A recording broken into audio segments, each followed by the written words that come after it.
Terror fell on all the Danes, on the castle dwellers, on each of the bold men, on the earls. Wroth were they both, angry contestants for the house. The building rang aloud. Then it was great wonder that the wine hall withstood the bold fighters, that it fell not to the ground, the fair earth dwelling, but it was too firmly braced within and without, with iron bands of skilled workmanship. There many a mead bench, decked with gold, bent away from the post, as I have heard, where the foemen fought. The wise men of the Cylindings looked not for that before, that any man could ever shatter it, rend it with malice in any way. Excellent and bone adorned it was, unless the embrace of fire should swallow it in smoke. A sound arose, passing strange. Dread fear came upon each of the North Danes who heard the cry from the wall. God's foe sounding a lament, a song of defeat. The hell-bound creature crying out in his pain. He who was strongest in might among men at that time held him too closely. The protector of earls was minded in no wise to release the deadly visitant alive, nor did he count his life as useful to any man.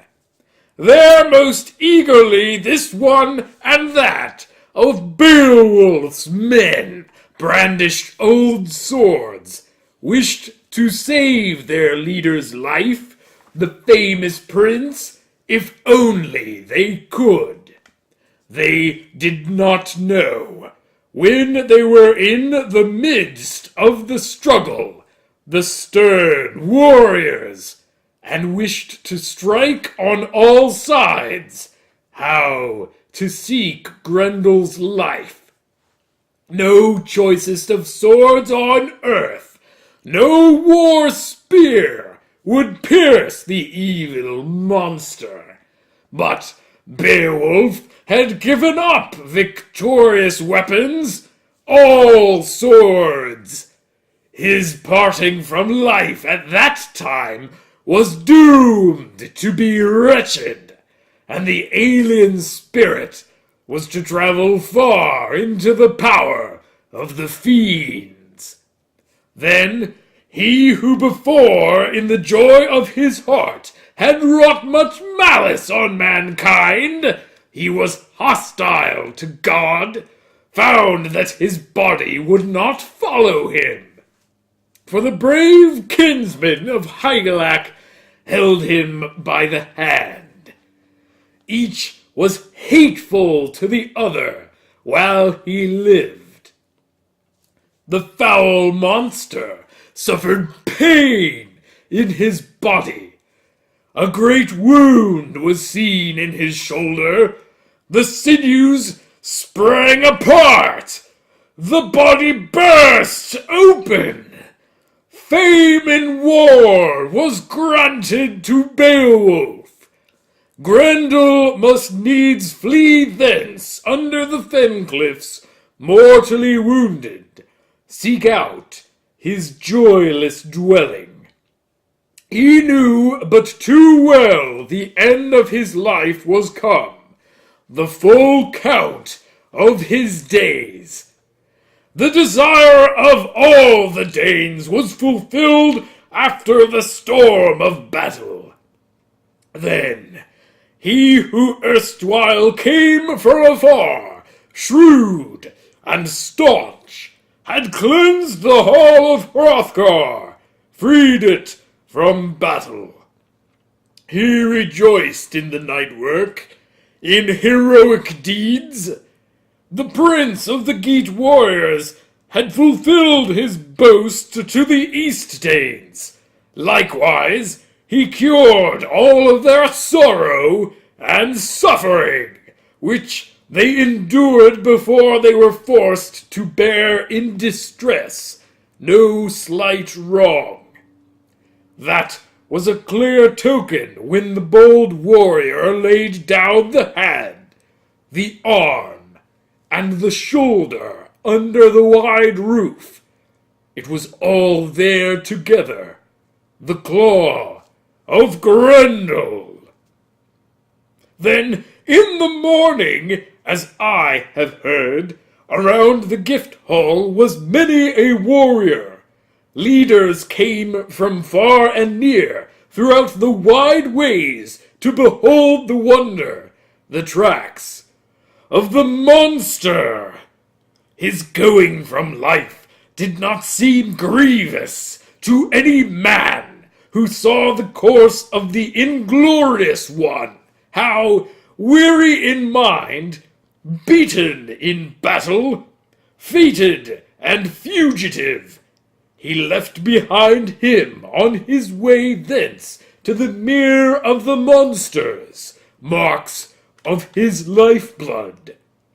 There the water was surging with blood, the foul welter of waves all mingled with hot gore. It boiled with the blood of battle. The death-doomed one dived in. Then, bereft of joy in his fen refuge, he laid down his life, his heathen soul. There, hell received him. Then, again old comrades went, also many a young man. From the joyous journey, brave men riding on horses from the mere, warriors on shining steeds. There Beowulf's fame was proclaimed. Oftentimes many a one said that neither south nor north between the seas, over the wide earth, under the vault of the sky, was there any better among warriors, more worthy of a kingdom? Nor in truth did they blame their friendly lord, gracious Hrothgar, for that was a good king. At times the men, doughty in battle, let their chestnut horses run, race against one another, where the landways seemed fair to them, known for their good qualities. At times, the king's thane, a man of proud exploits, mindful of treasures, he who remembered a great number of the old tales, made a new story of things that were true. The man began again wisely to frame Beowulf's exploit, and skillfully to make deft measures to deal in words. He spoke all that he had heard told of Siegmund's mighty deeds, much that was unknown, the warfare of the son of Wales, the far journeys, the hostility and malice of which the children of men knew not at all, except Fitela, who was with him when he was minded to say somewhat of such things, the uncle to his nephew, for they were always in every struggle comrades in need. They had felled with their swords very many of the race of giants. There sprang up for Siegmund after his death no little fame, when the man, bold in battle, killed the dragon, the guardian of the treasure. Under the gray stone he ventured alone, the son of a chieftain. On the daring deed, Fitilla was not with him. Yet it was granted to him that sword pierced the monstrous dragon, so that it stood in the wall, the noble blade. The dragon died violently